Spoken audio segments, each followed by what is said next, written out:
ప్రకాశం జిల్లా దర్శిలో జనసేన నేతలు సమావేశమయ్యారు. దర్శి జనసేన పార్టీ ఇన్ఛార్జ్ గరికపాటి వెంకట ఆధ్వర్యంలో జరిగిన ఈ సమావేశంలో ఎవరెన్ని సభ్యత్వాలు నమోదు చేశారనే అంశంపై చర్చించారు. జనసేన పార్టీని ప్రతి గ్రామంలో ముందుకు వెళ్లాలని, ఆ విధంగా కార్యకర్తలు ముందుకు పోవాలని సూచించారు.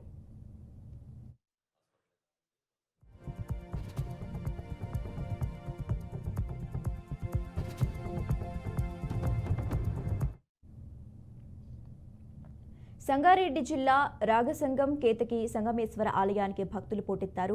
ఆషాఢం అమావాస్యతో పాటు సెలవు రోజు కలిసి రావడంతో కర్ణాటక, మహారాష్ట్ర నుంచి భక్తులు తరలివచ్చి సంగమేశ్వరుని దర్శించుకున్నారు. భక్తులు పెద్ద సంఖ్యలో తరలి రావడంతో ఆలయాలు క్యూలైన్లో కిక్కిరిసిపోయాయి.